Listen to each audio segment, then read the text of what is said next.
আসসালামু আলাইকুম। এসএসসি 26 পরীক্ষার আর অল্প কয়েক ঘন্টা বাকি। এই মুহূর্তে তোমাদেরকে আমি একটা শিওর সাকসেস সাজেশন দেবার জন্য চলে এসেছি বেশ কিছু এমসিকিউ নিয়ে। এবং এই এমসিকিউ প্রত্যেকটা আমি যা যা বলছি তুমি প্রত্যেকটা খুব ভালো করে তোমার মাথায় গেঁথে নাও। তাহলে এই কয়েক ঘন্টা পরে যে তোমার এক্সামটা হতে যাচ্ছে এটা তোমার জন্য অনেক সহজ হয়ে যাবে। তো চলো আর কথা বাড়াবো না, এখন ডিরেক্ট চলে যাব ক্লাসে। আমার পরিচয় দেয়া কোনো কিছু টাইম এখন নাই, ডিরেক্ট শুধু ক্লাস। ঈশ্বরচন্দ্র বিদ্যাসাগর কত সালে জন্মগ্রহণ করেন? আমরা এই ধরনের জ্ঞানমূলক অনেকগুলো এমসিকিউ পাবো এক্সামে। আর জ্ঞানমূলক এমসিকিউ গুলোর ক্ষেত্রে একদম ঠাড়া মুখস্থ রাখা ছাড়া আমাদের হাতে তো কোনো অপশন নাই। ঈশ্বরচন্দ্র বিদ্যাসাগর কত সালে জন্মগ্রহণ করেন? 1820। আমি এটা কিভাবে মনে রাখতে বলি? 18 তার সাথে 2 যোগ করলে কত হয়? 20। 18 তার সাথে 2 যোগ করলে কত হয়? 20। 1820। ঈশ্বরচন্দ্র বিদ্যাসাগর 1820 সালে জন্মগ্রহণ করেন। ঈশ্বরচন্দ্র বিদ্যাসাগরের আসল নাম কি? এটা খুবই ইম্পর্টেন্ট। এটা হলো ঈশ্বরচন্দ্র বন্দ্যোপাধ্যায়। শর্মা না, ঈশ্বরচন্দ্র বিদ্যাসাগরও না, ঈশ্বরচন্দ্র মুখোপাধ্যায় না, ঈশ্বরচন্দ্র বন্দ্যোপাধ্যায়। তোমাদেরকে আমি একটা নিয়মের কথা অনেক সময় ক্লাসে বলে থাকি, তা হলো পিওই বা প্রসেস অফ এলিমিনেশন। অর্থাৎ শুদ্ধ উত্তরটা বের করার জন্য ভুল উত্তরগুলোকে এলিমিনেট করার যে প্রসেস বা বাদ দেবার যে প্রসেস। ঈশ্বরচন্দ্র বিদ্যাসাগরের আসল নাম কি? শর্মা টর্মা নাই, বাদ। মুখোপাধ্যায় নাই, আমি জানি, বাদ। ঈশ্বরচন্দ্র বিদ্যাসাগর তো বিদ্যাসাগরই, তাহলে আবার একই কথাই তো বলছি, বাদ। বন্দ্যোপাধ্যায় কিনা আমি শিওর না, কিন্তু এই তিনটা যে ভুল এটা আমি নিশ্চিত। তাহলে আমার উত্তর কি হবে? অবশ্যই এটাই হবে, কারণ বাকি তিনটা যে ভুল সেই তিনটা তো আমি অলরেডি দাগিয়ে ফেলেছি যে ভুল। শুদ্ধ আমার বাকি আছেই শুধু একটা। তাহা হইলে মৃত্যুকালে আমার কোনো ক্ষোভ থাকে না। কি হলে? কৃতজ্ঞতা প্রকাশের সুযোগ পেলে। কৃতজ্ঞতা প্রকাশের সুযোগ পেলে মৃত্যুকালে আমার কোনো ক্ষোভ থাকে না। মৃত্যুকালে আমার কোনো ক্ষোভ থাকে না, এখানে কিসের ক্ষোভের কথা বলা হয়েছে? দেখো, একই প্রশ্ন কিন্তু ঘুরে ফিরে আসে। মাত্র যেটা বললাম কৃতজ্ঞতা প্রকাশ করার কথা, এখানে কিন্তু সেই একই কথাই আবার এসেছে উল্টোভাবে। মৃত্যুকালে আমার কোনো ক্ষোভ থাকে না, কিসের ক্ষোভের কথা বলা হয়েছে? কৃতজ্ঞতা প্রকাশ করতে না পারার ক্ষোভের কথা বলা হয়েছে। আমি আশা করি তোমরা বুঝতে পারলা। এবারে আমরা আহ চলে যাচ্ছি যে উদ্দীপক থেকে যেই ধরনের প্রশ্নগুলো আসবে এমন কিছু প্রশ্ন, এবং মোটামুটি এগুলো থেকেই কমন আসার মতো। মদিনায় হিজরতের পর রসুল সাল্লাল্লাহু আলাইহি ওয়াসাল্লাম আবু আইয়ুব রহিমাহুল্লাহের বাড়িতে আশ্রয় নিয়েছিলেন। যতদিন মসজিদ ও মসজিদের কাছে নবীজির বাড়ি তৈরি হয়নি ততদিন তিনি সেখানেই ছিলেন। আবু আইয়ুব অত্যন্ত ভালোবাসা, মর্যাদা ও বিনয়ের সাথে মেহমানদারির দায়িত্ব পালন করেছিলেন। বুঝলাম, এটা আমাদের সরাসরি চলে যায় প্রত্যুপকার গল্পের থিমের সঙ্গে। তো উদ্দীপকের আবু আইয়ুব রহিমাহুল্লাহ চরিত্রটির সাথে প্রত্যুপকার গল্পের কার তুলনা করা প্রাসঙ্গিক? সেটা হলো দামেস্কের সম্ভ্রান্ত ব্যক্তি। কারণ আমরা এই দামেস্কের সম্ভ্রান্ত ব্যক্তি কেমন ছিলেন আমরা সেটা দেখতে পাই, যে তিনি মেহমানদারি তার দায়িত্বটা কিভাবে পালন করেছিলেন। সো এটার সঙ্গে পুরোপুরি মিলে যায় উদ্দীপকের এই আবু আইয়ুবের চরিত্রের সঙ্গে। এবারে আমরা দেখতে পাই যে উদ্দীপক ও প্রত্যুপকার গল্পের প্রেক্ষাপটে সাদৃশ্য রয়েছে। আচ্ছা, কিসে কিসে মিল রয়েছে? এটা হচ্ছে একটা প্রয়োগমূলক। দেখো, তোমরা যে ভুলটা করো, তোমরা বলো যে স্যার সব তো একই রকম দেখতে লাগে, 1 ও 2, 2 ও 3 সব নাকি একই রকম লাগে। সব কিভাবে একই রকম হয়? সব মোটেও একই রকম নয়। হ্যাঁ, চলো আমরা এবারে দেখি। 1 ও 3 এটা হচ্ছে অ্যান্সার। 1 আর হচ্ছে 3 এটা হচ্ছে অ্যান্সার। চলো এটা দেখি। প্রত্যুপকার গল্পের প্রেক্ষাপটে সাদৃশ্য রয়েছে। কিসে সাদৃশ্য রয়েছে? সেটা হচ্ছে নিঃস্বার্থ উপকারিতায় আর হচ্ছে দায়িত্বশীলতায়। এই দুটোর মাঝে সাদৃশ্য রয়েছে। নিঃস্বার্থ উপকারিতায় আর হচ্ছে দায়িত্বশীলতায়, অর্থাৎ 1 ও 3। এখন মানুষের প্রতি ভালোবাসা, তোমাদের অনেকের কাছে মনে হতে পারে 1, 2 ও 3 তিনটাই তো অ্যান্সার, যে উনি তো মানুষের প্রতি ভালোবাসাও দেখিয়েছেন। আচ্ছা, ইন জেনারেল যদি বলি, উনি কি কোনো মানুষের প্রতি সরাসরি ভালোবাসা এমন দেখিয়েছেন বা এটা কি তুমি বলতে পারো? না। তিনি নিঃস্বার্থভাবে উপকার করেছেন, ইটস ট্রু, তিনি নিঃস্বার্থভাবে উপকার করেছেন একজন অসহায় ব্যক্তিকে। দায়িত্বশীলতা, হ্যাঁ, দায়িত্বশীলতার বিষয়ে আমরা দেখতে পাই, যেটা উল্লেখ আছে অলরেডি, যে তিনি মেহমানদারির দায়িত্ব পালন করেছেন। যেটা আমরা কোথায় দেখতে পাই? আমরা আমাদের প্রত্যুপকার গল্পেও দেখতে পাই, দামেস্কের সম্ভ্রান্ত ব্যক্তির আচার আচরণের মধ্যে। আমি আশা করি তোমরা বুঝতে পেরেছো দুটোর মাঝে কোথায় মিল আছে। আলাদা করে মানুষের প্রতি ভালোবাসাটা এখানে উত্তর হবে না, যদি এটা খুব কাছাকাছি উত্তরটা গিয়েছে। একটা বিষয় তোমরা লক্ষ্য রাখবা, যখন আমরা উত্তর করি, উত্তর করার সময় আমরা দেখব যে সবচেয়ে কাছাকাছি কোনটা যায়। অনেকগুলোই দেখলে মনে হয় যে উত্তর বোধহয় এটাও হবে, কিন্তু সেটা কিন্তু উত্তর হচ্ছে না। তাই আমাদের খুব বুঝে শুনে আমাদের অ্যান্সার করতে হবে। আমি এরপরে চলে যাচ্ছি, আমাদের বাগদাদ নগরী কত খ্রিস্টাব্দে প্রতিষ্ঠিত হয়েছিল? 63 খ্রিস্টাব্দে। বাগদাদ নগরী 763 খ্রিস্টাব্দে প্রতিষ্ঠিত হয়েছিল। 7 নং 63 763 খ্রিস্টাব্দে প্রতিষ্ঠিত হয়েছিল। নানা দেশের ইতিহাস প্রসিদ্ধ ব্যক্তিগণের ঘটনা স্থান পেয়েছে ঈশ্বরচন্দ্রের কোন গ্রন্থে? এটা হচ্ছে আখ্যান মঞ্জুরি। সেখানে নানা দেশের ইতিহাসের বিখ্যাত মানুষদের ঘটনা এখানে জায়গা পেয়েছে, আখ্যান মঞ্জুরি। হ্যাঁ, এবারে আমরা সুভাতে চলে যাব। সুভা থেকে আমাদের অবজেক্টিভ আসাটা ইজ ভেরি কমন। রাজশাহী বোর্ডে 2019 সালে এসেছিল। সুভা মুক্তির আনন্দ কোথায় খুঁজে পায়?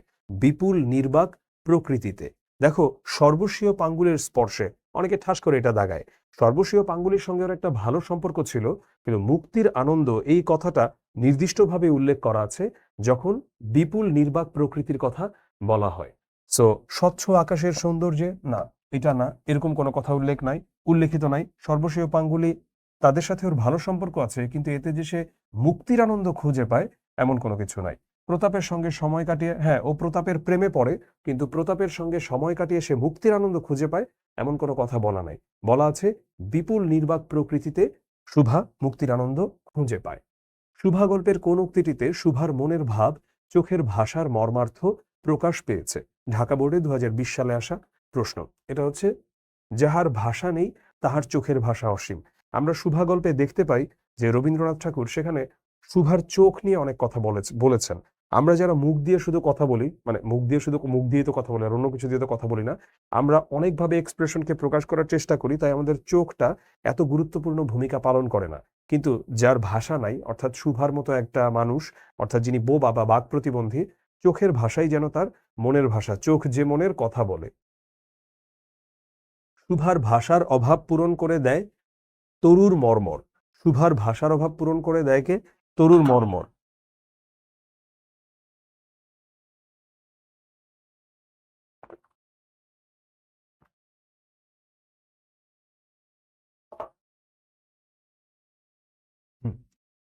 সুভা আপনাকে আপনি দেখিতেছে কেন? মানে নিজেকে নিজে দেখছে কেন?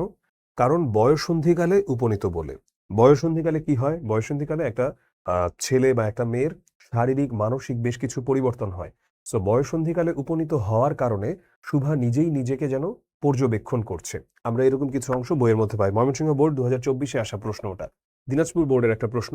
সে আপনাকে আপনি দেখিতেছে, ভাবিতেছে, প্রশ্ন করিতেছে এবং বুঝিতে পারিতেছে না। এর কারণ কি? এর কারণ হচ্ছে আত্মসম্মানের অভাব, সুশিক্ষার অভাব, নবযৌবনে পদার্পণ, নাকি শারীরিক প্রতিবন্ধকতা। আচ্ছা, এখানে সে আপনাকে আপনি দেখিতেছে, ভাবিতেছে, প্রশ্ন করিতেছে এবং বুঝিতে পারিতেছে না। ঠিক আছে, এটার কারণ আত্মসম্মানের অভাব নয়, এটার কারণ হচ্ছে নবযৌবনে পদার্পণ।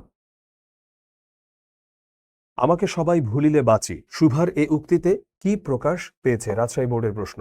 দেখো, এতে অনেকের মনে হতে পারে 1, 2 ও 3। আচ্ছা হ্যাঁ, এতে হতাশা রয়েছে, কারণ সে খুব কষ্ট পেয়েছে, এটা কারেক্ট। এতে কি প্রত্যাশা আছে? সে কি প্রত্যাশা করছে? প্রত্যাশার তো কিছু নাই। প্রত্যাশা কি? ধরো তুমি প্রত্যাশা করছো তুমি বাংলায় প্লাস পাবা, এখানে তো তার কোনো প্রত্যাশার কিছু নাই, কাটা। এবং এখানে রয়েছে বেদনা, অবশ্যই বেদনা, কারণ সে তো এখানে কষ্ট পায়। বলছে আমাকে সবাই ভুলিলে বাঁচি, এটা কি? এখানে হতাশা রয়েছে আর বেদনা রয়েছে। এবারে আসি, পিতামাতার মনে সে সর্বদাই জাগরুক ছিল, কথাটির দ্বারা কি বোঝানো হয়েছে? আচ্ছা, কথাটির দ্বারা বোঝানো হয়েছে সুভার ভবিষ্যৎ নিয়ে পিতামাতার যে দুশ্চিন্তা, এটার কথা, আর সুভার প্রতিবন্ধিতায় পিতামাতার যে উদ্বেগ, কিন্তু সুভার প্রতি পিতামাতার অপত্য স্নেহ, মানে একদম সন্তানের ভালোবাসা, এটা তো এখানে ছিল না। সুভার বাবা বাণীকণ্ঠের ছিল, কিন্তু সুভার মা তো সুভাকে 2 চোখে দেখতে পারতো না। সো 2 ও 3 হবে এটার অ্যান্সার। আর যখনই এমন একটা কিছু দেখবা যে ধরো একে দেওয়া আছে অপত্য স্নেহ, না, তারা দুইজন তো পিতামাতা তো তাকে অনেক ভালোবাসতো না, বা পিতা ভালোবাসতো, মাতা তো ভালোবাসতো না, তাহলে এক যেখানে আছে এক কোনোভাবেই হবে না। তাইলে আমি এক এখানে আছে কাটা, এক এখানে আছে কাটা, এক এখানে আছে কাটা, তাহলে আমার থাকেই হচ্ছে শুধু সি, অর্থাৎ ওটাই হচ্ছে আমার উত্তর। কালো চোখকে কিছু তর্জমা করতে হয় না, তার কারণ কি? ময়মনসিংহ বোর্ড 2024-এর প্রশ্ন। কারণ হচ্ছে কালো চোখ মনের কথা চোখের উপর ছায়া ফেলে, ভাব নিজে থেকে সে চোখে ধরা দেয়, চোখ অতল স্পর্শী গভীর বলে। চোখ অতল স্পর্শী গভীর বলে, এই সব কিছুর কারণে কি কালো চোখকে কিছু তর্জমা করতে হয় না। 3টাই হচ্ছে এখানে উত্তর। এবার আমরা বই পড়ায় চলে যাই প্রমথের। প্রমথ চৌধুরীর সাহিত্যিক ছদ্মনাম কি? বীরবল। এটা অনেক সহজ, এটা নিয়ে আসলে আলাদা কিছু নাই। ভানুসিংহ রবীন্দ্রনাথ ঠাকুরের, বনফুল হচ্ছে বলাইচাঁদ মুখোপাধ্যায়ের। ডেমোক্রেসির গুরুরা বলতে প্রমথ, ভুলে প্রথম হয়ে গিয়েছে, প্রমথ চৌধুরী কাদের বুঝিয়েছেন? তিনি ইংরেজদের বুঝিয়েছেন। কারণ ডেমোক্রেসি কাদের কাছ থেকে এসেছে? যদিও ডেমোক্রেসি লিটারালি ইংরেজদের কাছ থেকে আসে নাই, এটা এসে আমেরিকানদের কাছ থেকে। ফাদার অফ ডেমোক্রেসি বলা হয় আব্রাহাম লিঙ্কনকে। সো জর্জ আব্রাহাম লিঙ্কনকে। এখন এইখানে হচ্ছে আমরা যেটা দেখতে পাই সেটা হচ্ছে যে ইংরেজদেরকে তিনি কি বলেছেন? ডেমোক্রেসির গুরু এখানে তিনি বুঝিয়েছেন। ঠিক আছে, আমেরিকান কেউ অ্যান্সার করবা না। ঠিক আছে, যে এখানে যে মানে আব্রাহাম লিঙ্কন আমেরিকান বলে নো, ইংরেজ, উনি এটা বুঝিয়েছেন এখানে। আমাদের দেশের লাইব্রেরির সার্থকতা কিসের চাইতে কম নয়? তিনি এটা হাসপাতালের সঙ্গে তুলনা দিয়েছেন এবং তিনি মনের রোগের কথা বলেছেন। তাই আমরা বলতে পারি আমাদের দেশের লাইব্রেরির সার্থকতা হাসপাতালের চাইতে কম নয়। বই পড়া প্রবন্ধে লেখক লাইব্রেরিকে হাসপাতালের উপরে স্থান দিয়েছেন কেন? বই পড়া প্রবন্ধে লেখক লাইব্রেরিকে হাসপাতালের উপরে স্থান দিয়েছেন কেন? মানসিক সুস্থতার জন্য। চলো দেখি প্রসেস অফ এলিমিনেশন এখানে আমরা কিভাবে খাটাবো। এগুলোতে অনেকে কনফিউজড হয়ে যাও। এখন তুমি বলতে পারো হাসপাতাল, তাহলে কি শারীরিক সুস্থতার জন্য? না, লাইব্রেরির কাজ কি? লাইব্রেরি তো মানুষকে চিকিৎসা দেয় না, শারীরিক চিকিৎসা দেয় না, তাহলে এটা বাদ। উচ্চশিক্ষা অর্জনের সাথে লাইব্রেরি এরকম কোনো কিছু বলে নাই। জ্ঞানে বড় হওয়ার জন্য, হ্যাঁ জ্ঞানে বড় হওয়ার জন্য তিনি বলেছেন, কিন্তু জ্ঞানে বড় হওয়ার সাপেক্ষে তিনি আসলে এই হাসপাতাল আর লাইব্রেরির তুলনাটা দেন নাই। লাইব্রেরি আর হাসপাতাল নিয়ে তিনি তুলনা দিয়েছেন মানসিক সুস্থতার কথা তিনি যখন বলেছেন তখন। তাহলে মানসিক সুস্থতার জন্য এটাই আমাদের উত্তর। বই পড়া প্রবন্ধের লেখক লাইব্রেরিকে কিসের উপর স্থান দিয়েছেন? দেখো, একটা তথ্য জানলে ওটাতেই ঘুরে ফিরে কতভাবে প্রশ্ন আসে।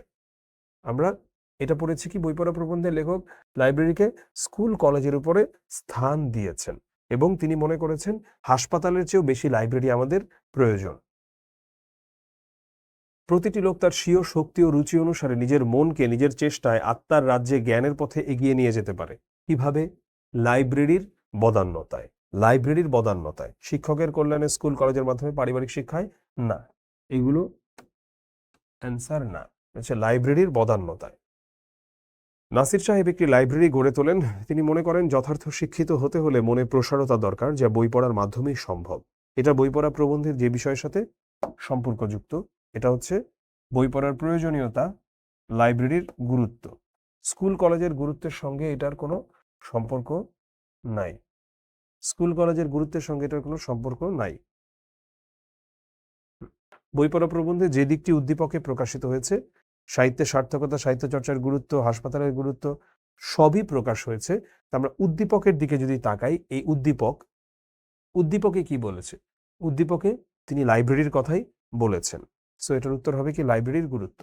চলো এবার আমরা চলে যাচ্ছি আমাটির ভেপুতে। শরৎচন্দ্রের পরে বাংলা কথা সাহিত্যের সবচেয়ে জনপ্রিয় শিল্পীকে? বিভূতিভূষণ বন্দ্যোপাধ্যায়। বিভূতিভূষণ কোন উপন্যাসের জন্য রবীন্দ্র পুরস্কারে ভূষিত হন? অপরাজিত। অপরাজিতর জন্য তিনি রবীন্দ্র পুরস্কারে ভূষিত হন। হরিহরের ঘরের দোর জানালার কপাট কিসের দড়ি দিয়ে গরাদের সঙ্গে বাঁধা ছিল? এটা হচ্ছে নারকেলের দড়ি দিয়ে গরাদের সঙ্গে বাঁধা ছিল। তেলের ভার চলে মা মারবে যে, আমার কাপড় যে বাসি, উপরে উক্তিতে তৎকালীন সমাজের কোন চিত্রটি ফুটে উঠেছে? কুসংস্কার ফুটে উঠেছে। আমরা দেখতে পাই যে যখন এখানে ওই ওদের একটা কথা বলা হয় যে ওকে হচ্ছে তোমার তেল নিয়ে আসতে বলা হয়, আমের কুশি জাড়ানোর জন্য দুর্গা কিছু আম চুরি করে এনেছে। তো তখন এই উক্তিটা আমরা দেখতে পাই, অপু বলে যে তেলের ভার ছুলে মা মারবে, তার কাপড় বাসি। এসব কুসংস্কার তখন প্রচলিত ছিল যে ওর কাপড় বাসি, ও যদি তেলের ভার ছোঁয় তাহলে কোনো একটা অমঙ্গল হবে, এগুলোর জন্য আর কি। জয়গুণের সংসারে নিত্য আগুন, নুন আনতে পান্তা ফুরায়, পান্তা আনতে নুন। জয়গুণের সংসার চিত্র আমাটির ভেপু গল্পের সর্বজয়ার কোন বক্তব্যকে সমর্থন করে? আর এদিকে রাজ্যের দেনা, এটা হচ্ছে সর্বজয়া বলে। সর্বজয়া কাকে বলে? এটা সর্বজয়া হচ্ছে তার হাজবেন্ডকে বলে, মানে অপু দুর্গার বাবাকে বলে। আমাটির ভেপু গল্পে কার উক্তিতে তৎকালীন বন্ধক প্রথার পরিচয় পাওয়া যায়? সেজ ঠাকুরন। তার উক্তিতে আমরা তৎকালীন বন্ধক প্রথার একটা পরিচয় পেতে পারি। বন্ধক প্রথাটা কি? বন্ধক এখনো রাখা যায়। বন্ধকটা কি? ধরো তুমি হচ্ছে তোমার একটা স্বর্ণের কিছু রাখলা, রেখে ওটার এগেনস্টে টাকা নিলা, পরে আবার তুমি ওইটা ফেরত দিয়ে জিনিসটা নিয়ে আসলে। এখানে আরো অনেক টার্মস এন্ড কন্ডিশনস থাকে, আমরা এত কিছুতে যাচ্ছি না। মৌমাছি মৌমাছি কোথা যাও নাচি নাচি দাঁড়াও না একবার ভাই, ওই ফুল ফোটে বনে যাই মধু আহরণে, দাঁড়াবার সময় তো নাই। মৌমাছির সাথে কোন চরিত্রের মিল আছে? দুর্গা চরিত্রের মিল আছে মৌমাছির সাথে। মৌমাছি মৌমাছি ঠিক আছে, চরিত্রের যে দিকটি উদ্দীপকে ফুটে উঠেছে সেটা কি? উদ্দীপকে ফুটে উঠেছে চঞ্চলতা এবং উদ্দীপকে ফুটে উঠেছে দুরন্তপনা। চঞ্চলতা আর দুরন্তপনা উদ্দীপকে ফুটে উঠেছে। হ্যাঁ, এবারে আমরা চলে যাই মানুষ মোহাম্মদ সাল্লাল্লাহু আলাইহি ওয়াসাল্লামে। মোহাম্মদ ওয়েট মোহাম্মদ ওয়াজেদ আলী কত সালে জন্মগ্রহণ করেন? 1896 সালে। হজরতের মৃত্যুর কথা প্রচারিত হইলে মদিনায় যেন আধার ঘনাইয়া আসিল। এখানে আধার ঘনাইয়া আসিল কথাটির দ্বারা কি বোঝানো হয়েছে? ঢাকা বোর্ডের প্রশ্ন। শোকে বিহ্বল হয়ে পড়া, রাত্রি হয়ে যাওয়া না, বিপদ ঘনিয়ে আসাও না, দুর্যোগ নেমে আসাও না, বরং তারা শোকে বিহ্বল হয়ে গিয়েছিলেন। এদের জ্ঞান দাও প্রভু, এদের ক্ষমা করো। এটিতে হজরত মোহাম্মদ সাল্লাল্লাহু আলাইহি ওয়াসাল্লামের কোন গুণটি প্রকাশ পেয়েছে? এতে তার সহনশীলতা, তিনি যে সহনশীল, এই গুণটা প্রকাশ পেয়েছে।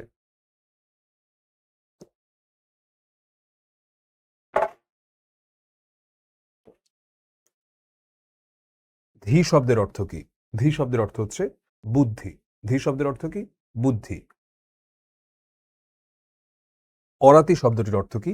অরাতি মানে হচ্ছে শত্রু। কোথায় সত্য প্রচার করতে গেলে পাথর মারা হয়? তায়েফে।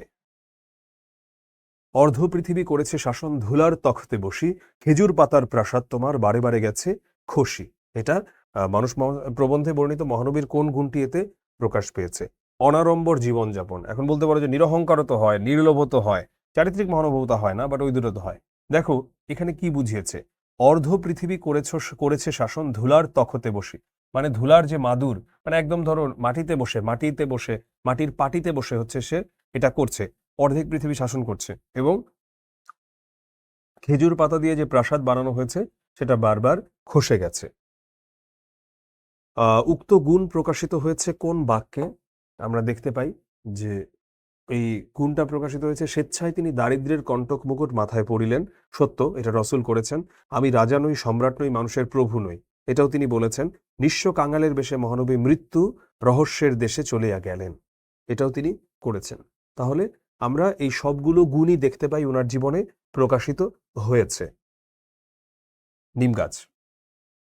এক ঝাঁক নক্ষত্র যেন নেমে এসেছে, যেন নীল আকাশ থেকে সবুজ সায়রে।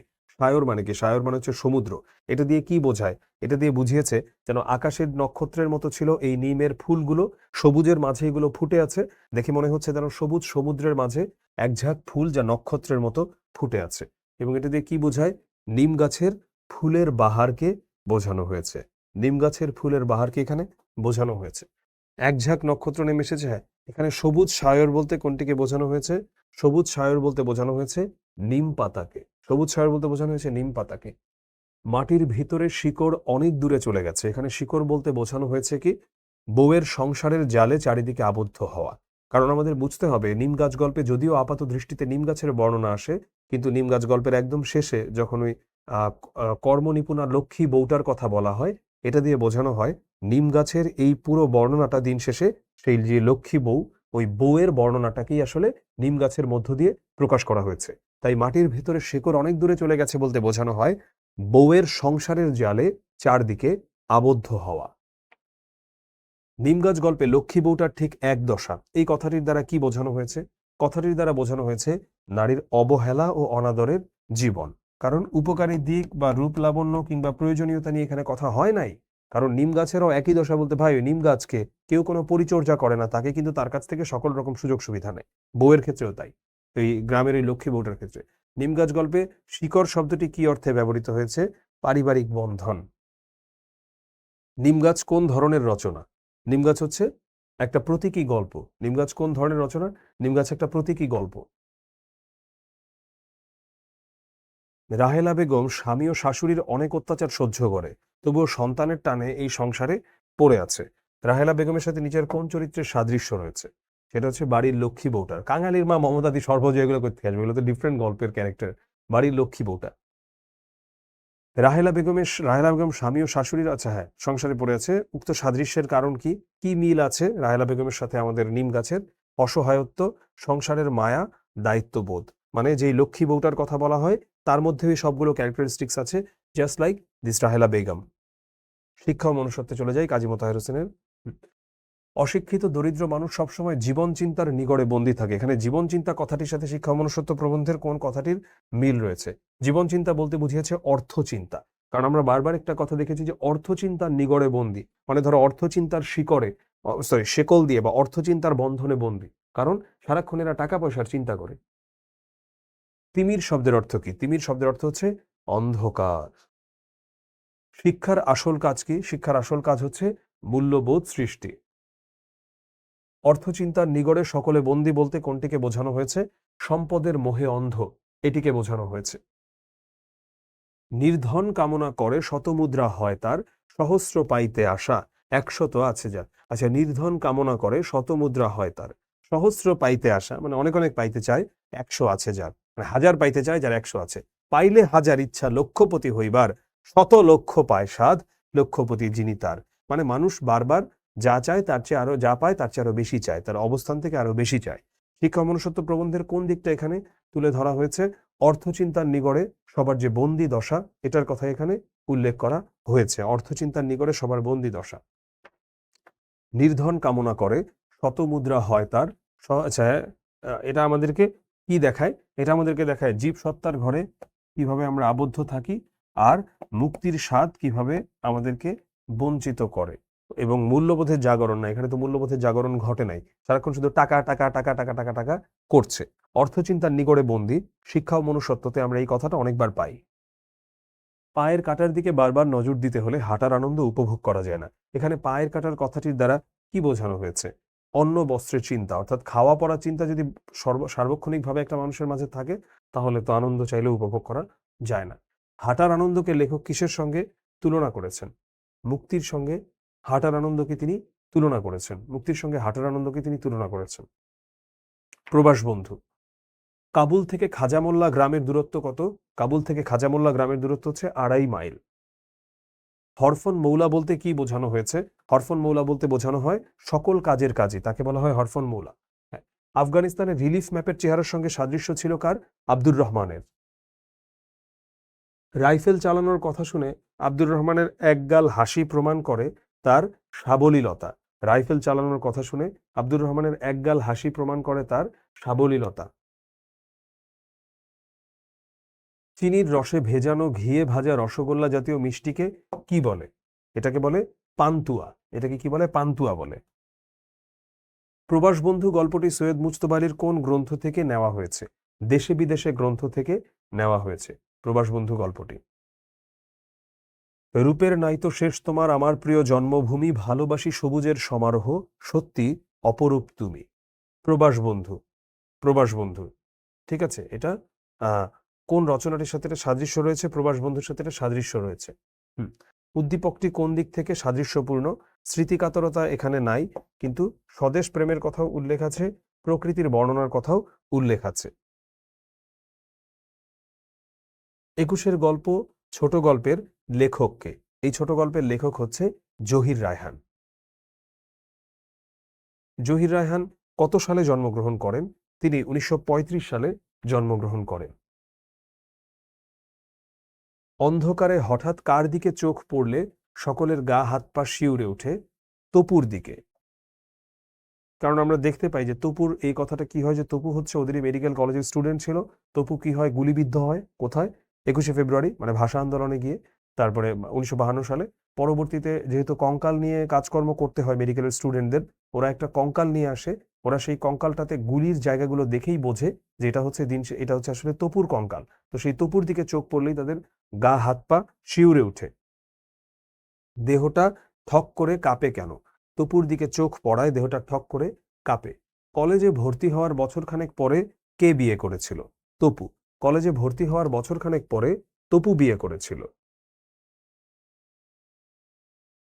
রেণু সম্পর্কে তপুর কি হতো? আত্মীয়া হতো। রেণু সম্পর্কে তপুর কি হতো? আত্মীয়া হতো। স্বদেশ প্রেম, সাহসিকতা ও আত্মত্যাগের প্রতীক বীর বাঙালি, তাদের জন্যই বাংলা ভাষা আজ গৌরব ও মর্যাদায় প্রতিষ্ঠিত। তাদের নিরন্তর সংগ্রাম আন্দোলনের পথ ধরেই অর্জিত হয়েছে বাংলা ভাষার অধিকার। বীর বাঙালি 21 গল্প ছোট গল্পের কোন চরিত্রের প্রতিফলন ঘটায়?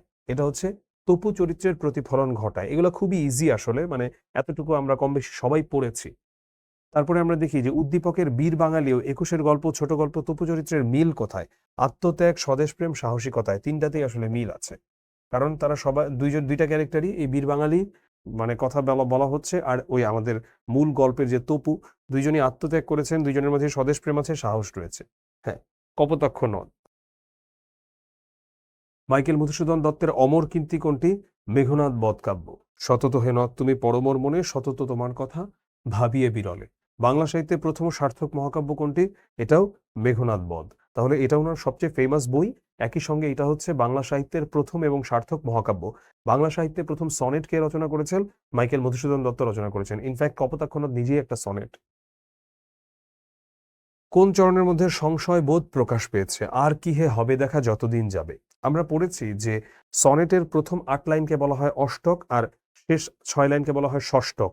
প্রথম 8 লাইনে ভাবের প্রবর্তনা, অর্থাৎ একটা ফিলিংস নিয়ে কথা হচ্ছে, আর শেষ 6 লাইনে ভাবের পরিণতি, অর্থাৎ সেই ফিলিংসটা কোন দিকে যাচ্ছে সেই অংশটা নিয়ে কথা হচ্ছে। আর কি হে হবে দেখা, এতে কি প্রকাশ পেয়েছে? এতে সংশয় প্রকাশ পেয়েছে, ডাউট, কনফিউশন। আমাদের কি আর দেখা হবে? কপোতাক্ষ নদ কবিতায় কবি সাগরকে কি রূপে কল্পনা করেছেন? রাজা। আমরা একটা লাইন পাই যে কপোতাক্ষ নদকে তিনি বলছেন যে প্রজারূপে রাজরূপ সাগরেরে দিতে বাড়িরূপ কর তুমি।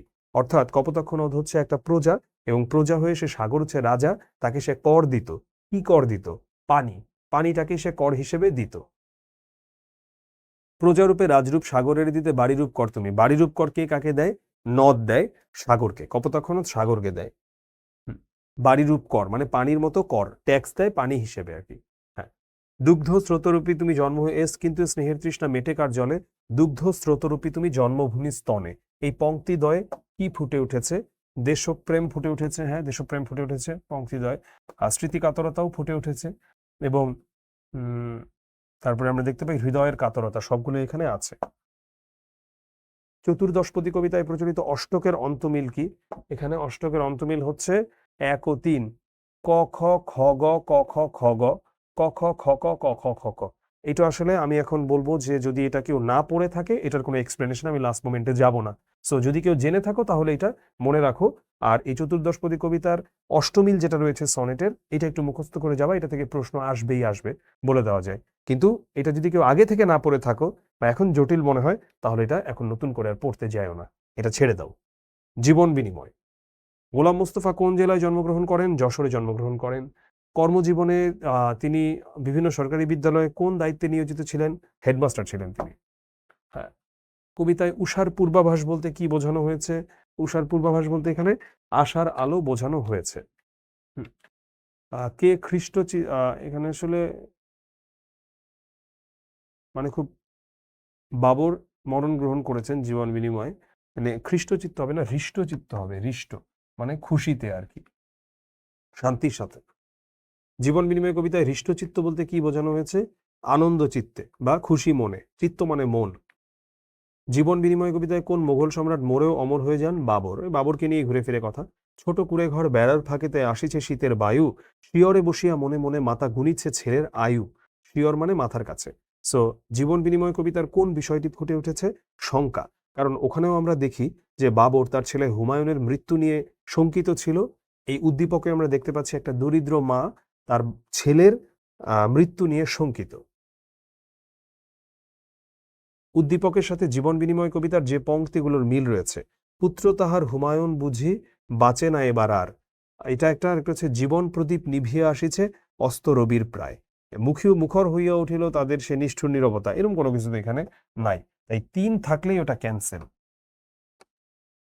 উত্তর হবে 1 ও 2। এভাবেও দেখা যায়, কারণ এখানে আমি যে দেখলাম 3 নম্বরটা একদমই একটা অপ্রাসঙ্গিক কথা। মুখর হইয়া উঠিল তাদের সে নিষ্ঠুর নীরবতা, হোয়াট দ্য হেল, এটার সাথে কি মিল আছে? এটা একটা র্যান্ডম কথা হলো। সো 3 থাকলেই তাহলে বাদ। 3-এর 3টা বাদ দিয়ে দাও, বাকি থেকে 1 আর 2। উমর ফারুক। আর ঢাকা বিশ্ববিদ্যালয় কাজী নজরুলকে কোন ডিগ্রি প্রদানে সম্মানিত করেছে? D Litt degree. Kazi Nazrul Islam কত তারিখে শেষ নিঃশ্বাস ত্যাগ করেন? 1976-এ। অগাস্ট 1976 সালের 29 আগস্ট।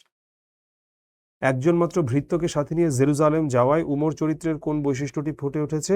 অকুতোভয় সাহস, যে তিনি অনেক বেশি সাহসী ছিলেন। মরুর সূর্য ঊর্ধ্ব আকাশে কিসের বৃষ্টি আনে?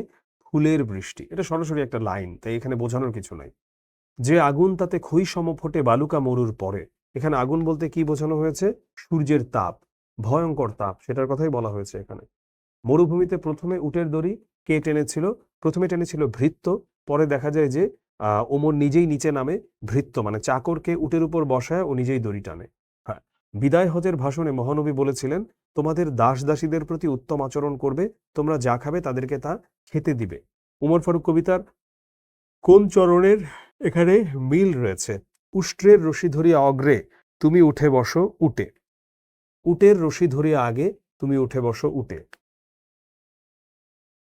বিদায় হজের ভাষণে মহানবী সাল্লাল্লাহু আলাইহি ওয়াসাল্লাম বলেছেন, তোমাদের দাস দাসীদের প্রতি উত্তম আচরণ করবে, তোমরা যা খাবে তাদেরকে তা খেতে দিবে।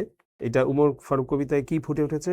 এটার মানব প্রেম রয়েছে, সাম্য, সাম্য মানে সবাইকে সমানভাবে দেখার যে বৈশিষ্ট্য রয়েছে, সহযোগিতা, সবই রয়েছে উমর ফারুক কবিতায়, আমরা এর প্রতিটাই দেখতে পাই। এবারে সেই দিনেই মাঠ। বেলা অবেলা কালবেলা জীবনানন্দ দাশের লেখা।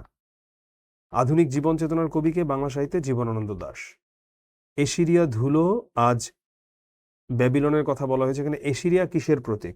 ক্ষয়িষ্ণু সভ্যতা, মানে সভ্যতা যে ক্ষয় হয়ে যায়, ধুলোয় মিশে যায়, এটার কথাই বলা হয়েছে। এশিরিয়া ধুলো আজ বলতে কবি কি বুঝিয়েছেন? সভ্যতা ক্ষণস্থায়ী এবং ক্ষয়িষ্ণু। সেই দিন এই মাঠ কবিতার কোন চরণের সভ্যতা ক্ষণস্থায়ী বোঝানো হয়েছে? এশিরিয়া ধুলো আজ বেবিলন ছাই হয়ে গেছে। কোন সভ্যতা ধুলো হয়ে গেছে আজ? এশিরিয়া। আর ছাই হয়ে গেছে বেবিলন। এই পৃথিবী যেমন আছে তেমনি পড়ে রবে, সুন্দরে পৃথিবী ছেড়ে একদিন চলে যেতে হবে। এটা এশিরিয়া ধুলো আজ বেবিলন ছাই হয়ে গেছে, ওই একই জিনিসই বোঝায়। হ্যাঁ, পৃথিবী যেমন আছে তেমনি পয়সা। সেই দিন এই মাঠ কবিতায় কি প্রকাশ পেয়েছে? এখান থেকে ধরনীর অবিনশ্বর সৌন্দর্যের কথা। মানব জীবনের দুঃখবোধ নিয়ে সেই দিন এই মাঠ কবিতায় কোনো কথা নাই, প্রকৃতির অন্তঃসার শূন্যতা এরকম কোনো কথাই নাই। সো ধরনীর অবিনশ্বর সৌন্দর্য, ধরনের অবিনশ্বর সৌন্দর্য মানে হচ্ছে নশ্বর মানে যা নষ্ট হয়ে যায়, আর অবিনশ্বর মানে যা নষ্ট হয় না। তো পৃথিবীর যে সৌন্দর্য, প্রকৃতির যে গতি, সেটা নিজ দায়িত্বে চলতে থাকে, তাই এটাকে অবিনশ্বর বলা হচ্ছে। কিন্তু মানুষের জীবনটা তো নশ্বর, আমরা মারা যাব, তাই প্রকৃতিটাই হচ্ছে এখানে অবিনশ্বর। বৃষ্টিতে যাচ্ছি ফররুক আহমদের। স্টাফ রাইটার হিসেবে কত বছর তিনি নিয়োজিত ছিলেন? 25 বছর। ফররুক আহমদের কাব্য সৃষ্টিতে প্রেরণা জুগিয়েছে কি? ইসলামী আদর্শ এবং ঐতিহ্য। কেমন করে কাটে আমার এমন বাদলা বেলা, দূরের পানে মেলে আঁখি কেবল আমি চেয়ে থাকি, পরাণ আমার কেঁদে বেড়ায় দুরন্ত বাতাসে। এই পংক্তিগুলো কোন কবিতার সাথে মিলে? বৃষ্টির সাথে মিলে। আজি শ্যামল মেঘের মাঝে বাজেকার কামনা। বৃষ্টি কবিতার কোন ভাবের সাথে সামঞ্জস্যপূর্ণ? বিরহ কাতর মানব হৃদয়ের সাথে সামঞ্জস্যপূর্ণ। বৃষ্টি কবিতায় কোন ফসলের উল্লেখ আছে? বৃষ্টি কবিতায় ধান ফসলটার উল্লেখ আছে। ধান ক্ষেত বৃষ্টির স্পর্শ পেতে চায় কেন? কারণ রৌদ্র দগ্ধ, এটার জন্যই ধান ক্ষেত বৃষ্টির স্পর্শ পেতে চায়। আষাঢ় সন্ধ্যা ঘনিয়ে এলো, গেলরে দিন বয়ে, বাঁধনহারা বৃষ্টিধারা ঝরছে রয়ে রয়ে।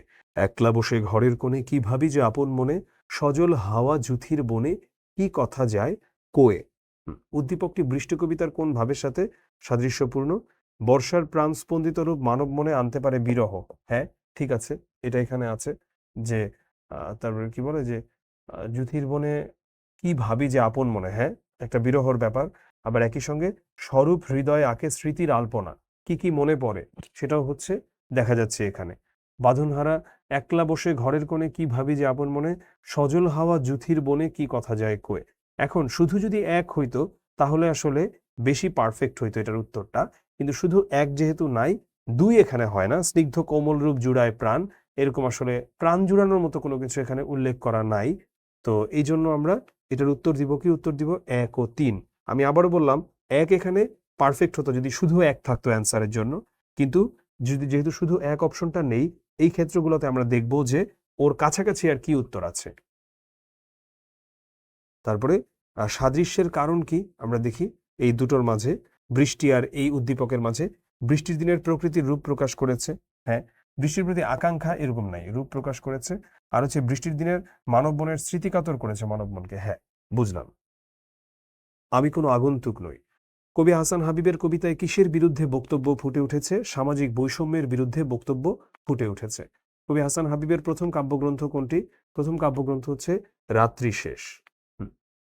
আমি কোনো আগন্তুক নই কবিতায় সাজাত্যবোধ প্রকাশ পেয়েছে নিচের কোন বাক্যে? আমি তার চিরচেনা স্বজন একজন। সাজাত্যবোধ কি? মানে হচ্ছে আমি তোমারই স্বজন, তোমারই আপনজন কেউ, এরকম কিছু একটা বোঝানো। অকাল বার্ধক্যে নতকে কদমালি। মাটিতে আমার গন্ধ, আমার শরীরে লেগে আছে এই স্নিগ্ধ মাটির সুবাস, কোন মনোভাব প্রকাশ পেয়েছে? দেশপ্রেম। আমার দেশের মাটিতে আমার প্রাণ, নীতি লভে নবজীবনের সন্ধান, কোন কবিতায় প্রকাশ পেয়েছে? আমি কোনো আগন্তুক নই। হ্যাঁ। এই বলে মোর নাম খ্যাত হোক, আমি তোমাদেরই লোক।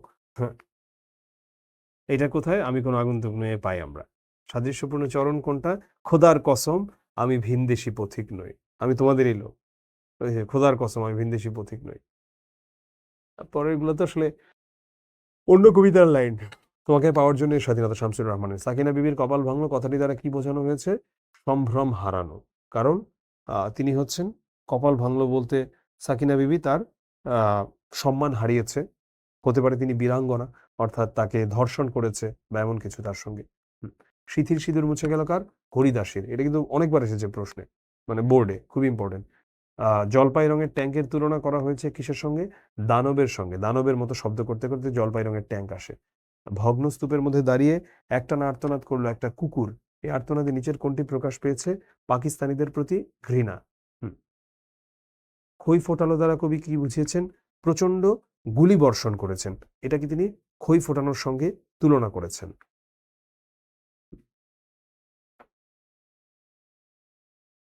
ভাবগত মিল রয়েছে কোন কবিতায়? তোমাকে পাওয়ার জন্য স্বাধীনতা, এই কবিতায়। তারপরে তারাও যায় সমুদয় বদলের পক্ষে শত্রুর মুখোমুখি স্বাধীনতা যুদ্ধে, তাই বৈঠা রাইফেল এক হয়ে গিয়েছিল সিদামের হাতে। এই সিদাম তোমাকে পাওয়ার জন্য স্বাধীনতা কবিতায় কার প্রতিনিধিত্ব করে? মতলব মিয়ার। আমরা মতলব মিয়া ক্যারেক্টারটাকে পেয়েছি যে সে হচ্ছে এই গাজী গাজী বলে নৌকা চালায়, তো যেহেতু বৈঠার রাইফেল এক হয়ে গিয়েছিল, মানে কোনো একজন মাঝির কথা বলা হচ্ছে।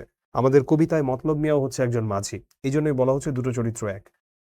তারপর আমরা দেখি যে বিষয়টি উদ্দীপকে প্রকাশ পেয়েছে, তা কি? তা হচ্ছে মহান মুক্তিযুদ্ধে সাধারণ মানুষের সক্রিয় অংশগ্রহণ, আর দেশপ্রেমিকরা দেশের সংকটে নিষ্ক্রিয় থাকে না, এটাই বলা হয়েছে এখানে। আমরা এরকম তো ইয়েতেও দেখতে পাই যে অনেকগুলো ক্যারেক্টারের কথা, রুস্তম শেখের কথা, তারপরে আমরা অন্যান্য বেশ কয়েকটা ক্যারেক্টারের, একজন তেজি তরুণের কথা, মতলব মিয়ার কথা, সগির আলীর কথা আমরা দেখতে পাই কবিতাতে। বসে খেয়ে আমরা যাচ্ছি। আল মাহমুদ কত সালে জন্মগ্রহণ করেন? 1936 সালে। আল মাহমুদের প্রকৃত নাম কি? মীর আব্দুস শুকুর আল মাহমুদ। এটা অত্যন্ত গুরুত্বপূর্ণ একটা প্রশ্ন, তার প্রকৃত নাম কি? মীর আব্দুস শুকুর আল মাহমুদ। 3 স্টার দিয়ে দিলাম। গরিব মাঝির পালের দড়ি ছিঁড়ে কি লাভ বাক্যে কবি প্রকাশ করতে চেয়েছেন কি? শক্তিশালী বাতাসের প্রতি তার যে অভিযোগ, এটাকে প্রকাশ করেছেন তিনি বসেক কবিতার মধ্য দিয়ে। বসেক কবিতায় বাতাসে কি গুড়িয়ে দেওয়ার কথা বলেছেন? চাষির ভিটে। কবি পবনকে, মানে বাতাসকে স্থির হতে বলেছেন কেন? মানুষ ও প্রাণীদের সুরক্ষার জন্য। টুনটুনিদের বেগুন পাতার বাসা কে ভেঙে দেয়? এটা ভেঙে দেয় বৈশাখী ঝোড়ো বাতাস। তীব্র বাতাস, কখনো সামান্য বৃষ্টি, কখনো প্রচন্ড বৃষ্টি বা শিলাবৃষ্টি, এই ঝড় মাঝে মাঝে বিধ্বংসী রূপ ধারণ করে। ধ্বংসলীলায় অসহায় মানুষ হয় সর্বশান্ত। এটা কোন ঝড়? কালবৈশাখী ঝড়। আলোচ্য কবিতায় ফুটে ওঠা কালবৈশাখীর লক্ষণীয় বৈশিষ্ট্য কি? লক্ষণীয় বৈশিষ্ট্য হচ্ছে এখানে তীব্র বাতাস, ধ্বংসলীলা, আর হচ্ছে বিধ্বংসী রূপ ধারণ। তীব্র বাতাস, ধ্বংসলীলা, আর হচ্ছে বিধ্বংসী রূপ ধারণ। তোমাদের জন্য শুভকামনা এবং ভালোবাসা। আর কয়েক ঘন্টা পরে এসএসসি পরীক্ষা, সো তোমরা একটু মন দিয়ে পরীক্ষাটা দেবে। পরীক্ষা দেবার সময় তোমরা অন্য মনস্ক হবে না। আর ওএমআর যখন পূরণ করবে অত্যন্ত সচেতনতার সাথে পূরণ করবে। আর যদি তোমার কোনো প্রকার হেল্প প্রয়োজন পড়ে, তোমার পরীক্ষায় যিনি থাকবেন পরীক্ষার হলে, তার সঙ্গে সর্বাত্মক যোগাযোগ করবে এবং প্রথম থেকেই তার সঙ্গে একটা সুসম্পর্ক রাখার চেষ্টা করবে। কারণ তার সঙ্গে যদি তোমার কোনো শত্রু ভাবাপন্ন কিছু হয়, তোমার খাতাটাটা নিয়ে যায়, তখন কিন্তু বিপদে তুমিই পড়বে। তো তোমাদের জন্য অনেক শুভকামনা, দোয়া থাকলো। ইনশাআল্লাহ তোমরা এই ক্লাস তুলে নিয়ে আসো। আমি ক্লাসটা একটু দ্রুত নিয়েছি যাতে তোমরা এখন পড়ো, কারণ এখন আমার ক্লাস করার চেয়ে বেশি গুরুত্বপূর্ণ হচ্ছে শেষ মুহূর্তে পড়া। নতুন কিছু আর পড়বা কিনা, এটাই হবে তোমার শেষ নতুন পড়া। আর যা পড়েছো আল্লাহ ভরসা, ইনশাআল্লাহ ওর মধ্য থেকে আসবে। সবার জন্য শুভকামনা। সবাই ভালো থেকো, সুস্থ থেকো। আল্লাহ হাফেজ। সালামু আলাইকুম।